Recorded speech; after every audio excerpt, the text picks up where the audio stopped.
أعوذ بالله من الشيطان الرجيم. بسم الله الرحمن الرحيم. أفلا يتدبرون القرآن ولو كان من عند غير الله لوجدوا فيه اختلافا كثيرا. سورة نساء آيات نمبر 2.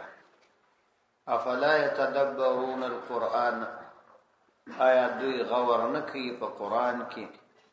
ولو كان من عند غير الله، کچیر واید الله نما سوا د بل چا د طرف، لوجدوا فيه اختلافا كثيرا، نو خامخا به دوی پیدا کړی وای په دې کتاب کې اختلافا كثيرا، زیات اختلاف. د دې آیات د مخکې آیات سره مناسبت او ربط دادی چې مخکې آیات کې الله عزوجل د منافقانو یو صفت بیان کړي چې دا غوی دا یو بد صفت دا وشي. د پیغمبر علیه الصلاۃ والسلام په مخ کې به د طاعتون کلمه استعمالول، لیکن کله چې به د پیغمبر علیه السلام د مجلس څخه ولاړ، بیا به د اسلام او مسلمانانو خلاف مشورې کول. نو د دې بنیادی وجه وای دا چې دوی په قران کې تدبر نه کاوه. کدی په قران کریم کې تدبر کړی وای، فکر یې کړی وای، نو بیا به دوی ضرور د دې باطل کار نه راګرځېدلی وای. ځکه چې دا کتاب د الله تعالی دی، کله غیر کتاب وای زیات اختلاف وکړي کې وای. افلا يتدبرون القرآن، آیا دوی غور نه کوي، تدبر نه کوي القرآن په قرآن کې، تر سوچ دوی ته دا معلومه سي چې دا الهي کلام دی. مطلب دا چې د قران کریم په اعجاز کې، فصاحت کې، بلاغت کې، د غیب او په صحیح معلوماتو کې کچيري دوی وګوري، سوچ پکښې وکړي، تدبر وکړي، نو لا محاله به د دې منافقت نه راوګرځي. ولو كان من عند غير الله لوجدوا فيه اختلافا كثيرا، کچيري وای من عند غير الله، د غیر د طرف د الله نه ما سوا د غیر د طرف، لوجدون خامخاب دوی پیدا کړی وای فيه فدا کتاب کې اختلافا كثيرا، ډیر اختلاف، یعنی پیدا کړی بیا وای فيه د دې کتاب په مضامینو کې. نو په یو مضمون کې به یو اختلاف وای، په دوو کې به دوه اختلاف وای، په درو مضمونو کې به درې اختلاف وای. نو کله چې په یو کتاب کې شل مضامین وي نو شل اختلاف وای. نو چون کې قران کریم خو پر زیاتو مضامینو مشتمل دی، نو دا د الله تعالی کلام کنه وای، نو اختلاف وکړي. نو د قران څخه پرته به پکې ډیر تفاوت تحصیل دی وای، په هر مضمون کې شی اختلاف وای، او په ډیرو مضامینو کې به ډیر اختلاف وای. علما کرام د دې آیات په تشریح کې څه خبرې لیکلي چې یو تذکر دی او یو تدبر دی. تذکر مذاکره توای، یادونه، او یو تدبر دی. په قران کریم کې تدبر دا معنا چې د قران کریم معانی ته انسان متوجی شي او د دې کلام اعجاز، فصاحت او بلاغت ته متوجی شي. د قران کریم بلاغت او فصاحت دا هر چا ته ښکارا دي. د مثال په توګه الله عزوجل په خپل کلام کې یو کوچنی خبره ذکر کړي، لیکن هغه په بل هیڅ لغت کې په دغه سي انداز کې نه دراغلي. لکه الله تعالی چې فرمایي ولکم فی القصاص حیات یا اولی الالباب، ولکم فی القصاص حیات، یعنی په قصاص کې ژوند دی. عربو د دې مطابق یو جمله په خوا استعمالول چې القتل انفع للقتل، قتل چې دی هغه نستکون کې دی قتل. نو د قران د دغه جملې په مقابله کې د هغه جملې اته نقصانات علماء بیان کړي چې دا فی القصاص حیات، دا په اتو وجو باندې تر هغه مخکنی جملې چې القتل انفع للقتل تر دې بهترین. دا هغه وجوهات څخه یو وجه دا دی کړي چې په دغه کلمه کې چې عربو کې استعمالي دي چې القتل انفع للقتل، قتل نستکون کې دی قتل. وای هلته د مطلق قتل خبر راغله، یعنی کاغه د ظلم قتل وی او کاغه د انصاف قتل. او قران یوازې د ظلم د قتل په مقابله کې قصاص کیږي چې لکم فی القصاص حیات، او بل دا چې د قتل څخه یو ژوند اخستل او بیا مرګ جنې اخستل، نو دام د عام لغت څخه لري خبره. القتل قتل انفال القتل، یعنی قتل لرنه پکون کی، مطلب دا چې د قتل څخه ژوند پیدا کیږي. قران په هغه صراحت کړی دی ولکم فی القصاص حیات. او بل د دې توري ولست دی، هغه توري څورلست دی، او چې توري لږوي معنا زیات وي هغه پر شي. نور یې مفرادی وجوهات لیکلي. دا رقم الله عز وجل قران کریم کې فرمایي چې وراودته التي هو فی بیتها، چې دا حضرت یوسف علی السلام را طلب کی التي هو فی بیتها، هغه شذ چې دی په کور کې. وای دلته قران دا ونه ویل چې راودته امراه العزیز، چې دا یوسف علی السلام د عزیز کور والا را وغوښتي، بلکې قران وایي چې راوی غوښتي هغه شذ چې دی په کور کې. وای کچېری داسې ویل سی وای چې دی را وغوښتي د عزیز کور والا، وای بیا به دغه خاص مشخص شذ نوم نه ذکر کېږي. یو خدا چې د عزیز کور والا خو نو یو نه د دوی دریم کېدلای شي، نو کوم یو اول خدا نه معلومه. او بل کچېری داسې راغلی وای چې راودته زلیخا را وبل، نو هم د زلیخا په نامو خدای وشه زنه و نوري هم وي. او بل کبل فرض داغه زلیخا وای، نو بیا دا چې معلومېدل چې کېدای شي یوسف علیه السلام دی هم د دې فعل اراده درلود، خو اسباب به مهیا نه و، خلق به ډیر و، عام علاقه به. نو الله فرمایي چې التي هو فی بیتها، هغه شذ چې دی په کور کې. مطلب دا چې اسباب مهیا و، د دغه په کور کې و، هیڅ مانع نه، بیا هم د ځان رامن کړي. دا د قران کریم اعجاز دی چې د قران کریم عمق ته سړی متوجي سي. په یو لفظ کې په میاشتو بحثونه کېدای شي، په میاشتو د عرب چې د قران د اعجاز سره متاثر و، هغه داسې نه و چې خالي دا ټول ته کته، هغه ته دا معلومېدل چې دا د بشر کلام نه. د دې پر عظمت باندې علماو په صلحاو کتابونه لیکلي. دا تقریبا په 180 کې د دې په ارتباط په معانی کې کتاب لیکل شوی. بیا په 250 کې جاهز د دې په ارتباط کتابونه لیکلي. په 400 کې بیا شیخ عبدالقاهر دا غڅورسته سکاکی، بیا عبدالرحمن قزوینی، او د دې څورسته تبتزانی، دې ګردو پر دې باندې تفصیلی مباحث لیکلي. دا شعر او شاعری ټول د قران په مقابله کې ختمه شوی. دا که بیا وخت ان شاء الله پر دې به تفصیلی وخت بیا ژغیل ډیر مثالونه ان شاء الله بیا زه درته بیانوم. نو تدبر په قران کې دی توای چې سړی د قران عمق ته شوسي. اوس نو د الله تعالی په کلام کې تدبر دا هر سړی ته اجازه ستا، لیکن شرایط او اصول لري.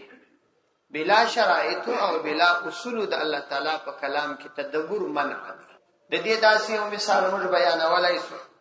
د مثال په توګه یو عادي کاروباري سړی دی په ښار کې، که هغه دا شکایت وکړي چې دغه ډاکټران چې په معاینه خانه کې ناست وي او د خلکو څخه فیس هم اخی او خلک عزت هم کوي او دومره ډیره تنخواه وي، نو زما او د صفات او معاملې یو 4-5 توري انګلیسي ویل او دم ویل.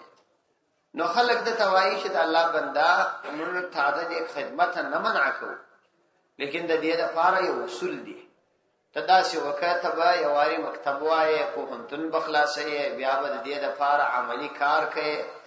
د نور ډاکټرانو تر نظارت لاندې به وخت تیري چې پرتا باندې ټول هغه وخت تیر سو، ټول مرحلې دي طی کړلې، تا ته د هغه معتبري ادارې د فات تصدیق درکړل سو، تا ته بیا د دې اجازه دي نسخه ورکاو. لیکن کته اوس پر خپل سر را ولاړ شي نو خلق تا ته نه درځي او ته د خلکو د ضرر ذریعہ ګرځي.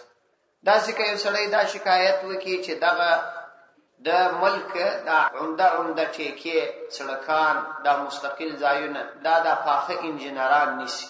په عامه دنیا کې خو قانون داسې دی چې څوک ډیر ماهر وي حکومت هغه ته قرارداد ورکړي، او موږ په وطن کې دا قانون دی چې څوک ډیر احمق او جاهل وي هغه ته ورکړي الا ماشاءالله.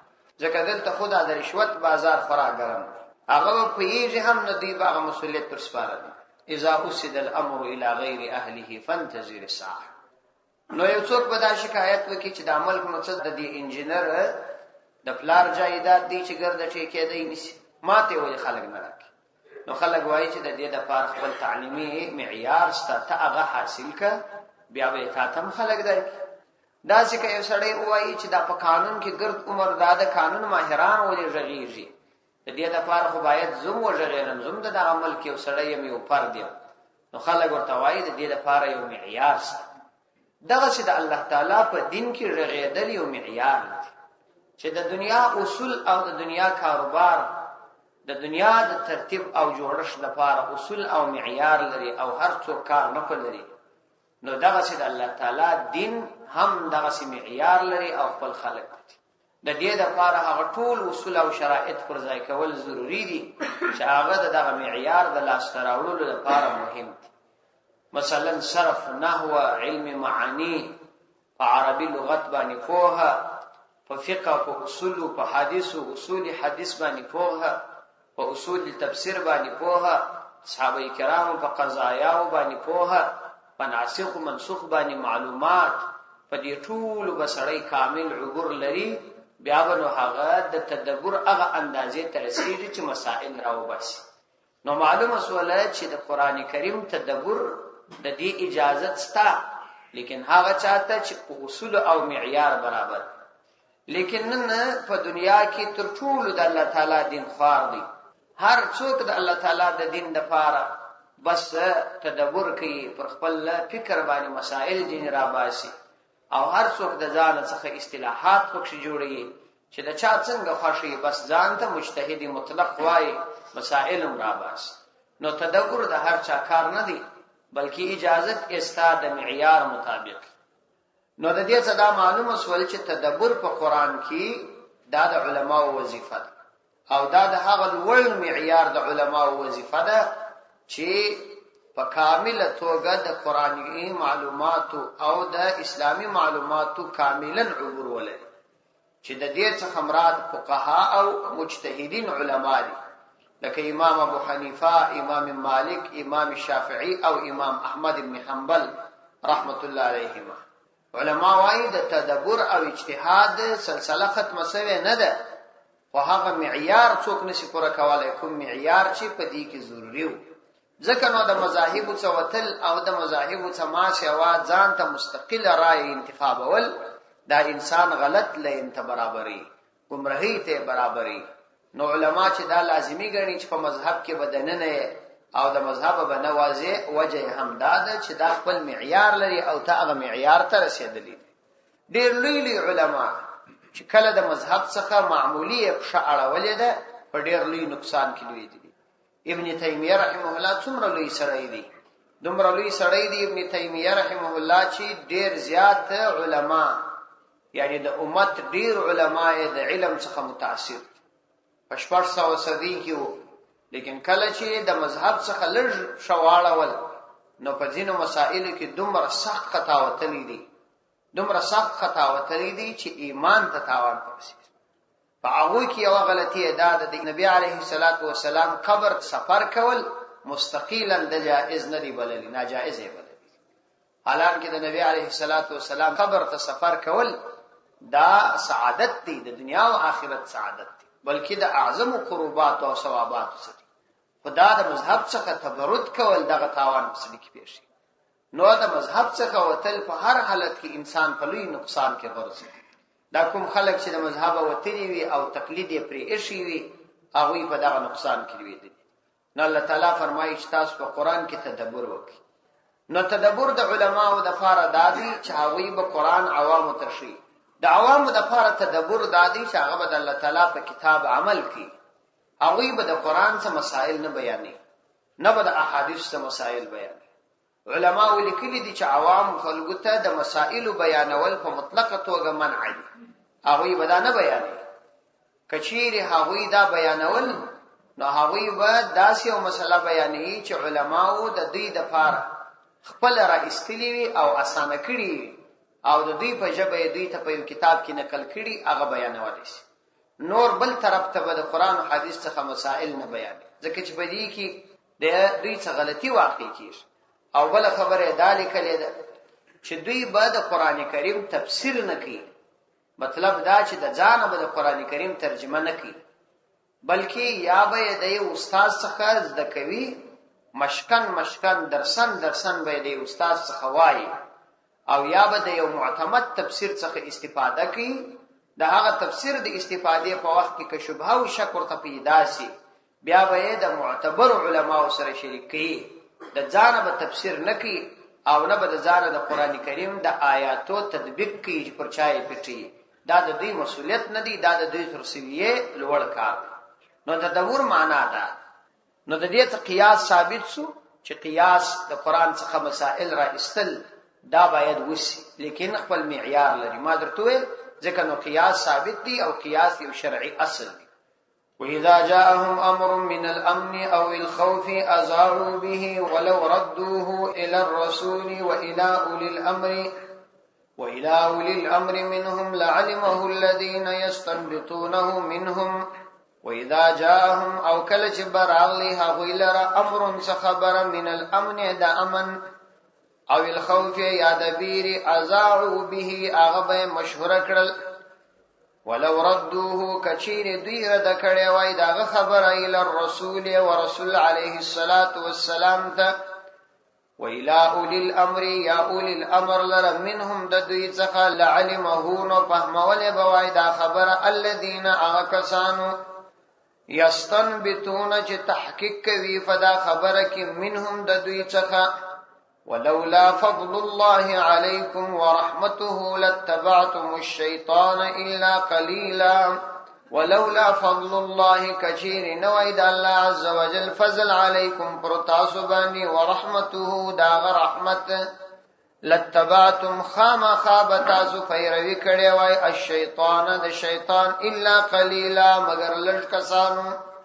دا د منافقانو یو بل طبيعت بیانې چې منافقانو کې دا یو طبيعت چې کله به یا د امن یا د بیر خبر راغلی دی به تحقیق نشراو او تحقیق به نه کا. د قران کریم الفاظ عام دي د تمام امت لپاره تر قیامت پورې چې دام د مؤمن صفت نه دي چې بلا تحقیق خبر خبري، بلکې د خبري په ارتباط باید تحقیق وکي او د تحقیق ورسته کبیا ضرورت وي مصلحت وي بیا یې دای نشک. وَإِذَا جَاءَهُمْ چکل براغلی هغوی لر امر یو امر من الامن د امن او الخوف یا د بیر. د دې آیات په شان نزول کې ابن کثیر رحمه الله خورا ډیری واقعات را نقل کړي. یو واقعه دا را نقل شوی ده چې حضرت عمر رضی الله عنه یو وعده کړیو د مدینه منوره د باندې اوسېدي. نو ترتیب یې داسې جوړ کړیو چې یو ملګری یو ورځ به دغه ملګری مدینه منوره ته راتلی مسجد نبوي ته. پیغمبر علیه الصلاۃ والسلام په مجلس کې وو. دا چې بیا ولاړی دا سبب بیا حضرت عمر رضی الله عنه راتلی. نو یو ورځ یو ملګری راتلی بل ورځ بل. نو عمر رضی الله عنه وايي چې دا ما ملګری راغلی ماته وې چې خلکو دا ویل چې پیغمبر علیه الصلاۃ والسلام خپل بیبیانو ته طلاق ورکړ. نو چون کې حضرت عمر رضی الله عنه خود پیغمبر علیه الصلاۃ والسلام سره نو وايي ما د دې خبرې د تحقیق د لپاره سبانیت وکي چې زخپل ولارس کله هم زما د ملګری واری وو لیکن زخپل ولار مسجد نبوي ته چراغ لمنځني کسان ناس دي دا خبره کوي. نو وايي زو لاړم د پیغمبر علیه الصلاۃ والسلام کوړ نبی علیه الصلاۃ والسلام ناس تو هغه کیفیت ام بیانې چې د خونی په پای کې یو کوچنی بالښت او د دې خورما د پوستکو سره ډک شوی او یو کوچنی شی راځړې دی لږ وړه پکشي کې پیغمبر علیه الصلاۃ والسلام څخه پوښتنه وکړه چې تا خپل بیبیانو ته طلاق ورکړی ول دولیا. نو یې زبیر تر اوته رالم د مسجد نبوي په دروازه کې مدواړه لاسونه ونیول او आवाज مې وکړ چې پیغمبر علیه السلام خپل بیبیانو ته طلاق نه دی ورکړ. دا خبرې مکوئ. د منافقانو کې هم دا یو طبيعت وو چې بس خبره به مازه واوریدل بس نشروله به. نو د روح المانی په حواله یاره نقل کړي دي معارف القرآن چې دا آیاتونه د منافقانو په باره کې نازل شوي. عبد الله ابن عباس زحاک ابو معاذ رضی الله عنه وای چې دا د منافقینو په باره کې او حسن بصری او نور مشهور علما به وایي چې دا د ضعیف مسلمانانو په باره کې نازل شوي چې دا ضعیف مسلمانان خو به هر تقدیر دلته مسلمانان د دې څخه منع سو چې تاسو یو خبر منشته خو کله چې دسی یو خبر راغلی چې هغه څېړنې ته ضرورت درلود دي نو تاسو هغه خلکو ته حواله کړئ چې هغه کې د څېړنې استعداد وي بیا د هغوی د تحقیق وروسته تاسو عمل ور باندې وکړئ د دې آیات څخه هم قیاس او مذهب او اجتهاد ثابت چې تاسو دا مسله هغه خلکو تر پرېږدئ چې په هغوی کې دا استعداد نو اذا جاءهم کله چې براغلی هغوی لره امر یو امر یو نوې خبره من الامن د امن مربوطه یعنی داس یو خبر برالی چې مجاهدینو فتوحات حاصل کړي او الخوف یا د بیر خبره براغلل چې مثلا شکست سوی دی یادا سوی ازاعو به نو دی بدا خبره مشهوره دا خبره بدی عامه حالان کې بعض اوقات با هغه خبره غلطه وختل هغه سی بنو لکه دا د طلاق خبره او یا ځینی وخت که صحیح هم سی خو بیا مصلحت دا وي چې سړی باید عامه نه تر سوچ د هغه انتظامیه او یا د دې کار مربوط خلکو څخه پښتنه نه سوي باید عامه نه کړي او الخوف یا د بیر ازاو به دی به هغه عامه کړل الله تعالی فرمایي کله دې پر ځای چې دی خپل عامه ول لو ردوه کچیر دی رد کړي وای دا خبره الى الرسول ورسول عليه السلام ته والى اولي الامر او اولي الامر لره یعنی دا خبره پر ایشه وای تر پیغمبر علیه الصلاۃ والسلام پوری او یا تر هغه خلکو پوری چې هغه د امر سرپرستان دي چې مراد ورڅخه یا امیران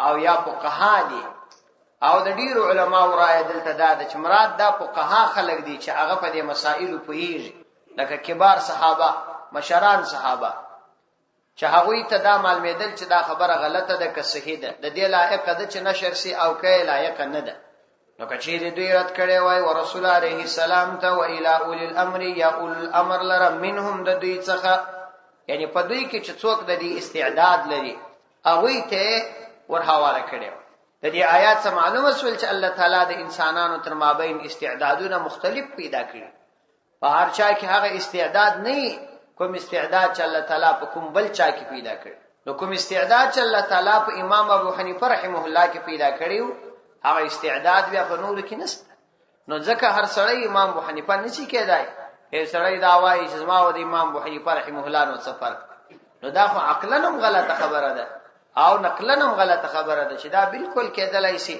چې ته دا هغه سره په هیڅ وخت کې برابر نشي او یا د امام محمد رحمه الله سره برابر یدل یا د امام ابو یوسف رحمه الله سره برابر یدل دا کله امکان ده و الى اول الامر منهم یا اول الامر لره منهم د دوی څخه چې هغه اکابر صحابه و یا فقها علما دي لعلمه نو معلومه کړي به وای دا خبره الذين اغه کسانو یستنبطونه چې هغه د دې خبرې تحقیق کولای شي نو معنا ادا سول چې عوام خلکو ته د همیشه د پاره د اصل او قانون دي چې دوی به د مسائل په وخت خپل فکر او اجتهاد نه کوي بلکې دوی به د مسائل حل یوازې او یوازې فقها او تسباري د دې قرآنی آیات څخه د مذهب پابندي او د قیاس او اجتهاد ثبوت پیښ شو چې دوی به حواله کوي به دا خبر هغه کسانو ته یستنبطونه چې هغه د دې خبرې تحقیق کوي منهم د دوی څخه یعنی په مسلمانانو کې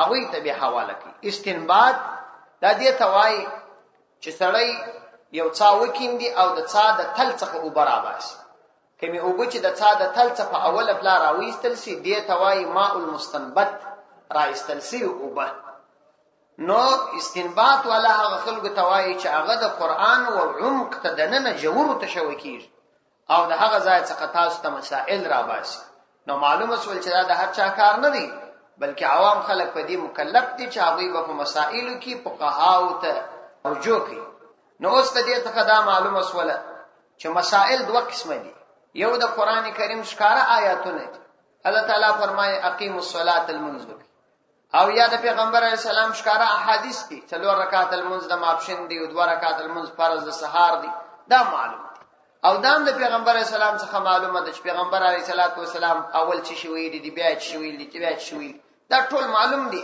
په دې کې څوک د چا خبره نه تسلیمي ځکه د پیغمبر اسلام څخه ښکارا راغلي هغه مسائل چې د پیغمبر علی السلام څخه ښکارا نه راغلي په هغه مسائلو کې یو مسلمان هغه کله و زمانه علما دي که عوام دي د په دې مکلف دي چې هغه فقهاو ته رجوع کوي او د فقهاو مسائل برابر.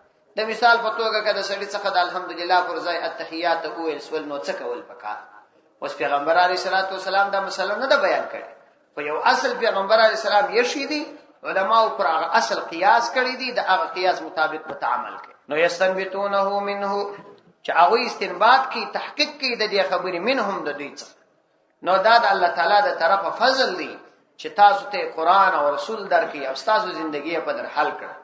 الله فرمایي ولولا فضل الله علیکم کچیر د الله تعالی فضل نوای پر تاسو باندې ورحمته او د الله تعالی رحمت نوای یعنی دا کتاب او پیغمبر نوای لتبعتم الشیطان نو د دنیوي او اخروی zarar په اختیارولو به لتبعتم تاسو ضرور اتباع کړي وای الشیطان د شیطان الا قليلا مگر لږ خلق به پاتې سی وای چې هغه به د خپل سالم عقل چې د خدای فضل او هغه هم په هغه به ځانونه خلاص کړي وای کني ځانونه نسو اخلاص وای. صدق الله العظیم.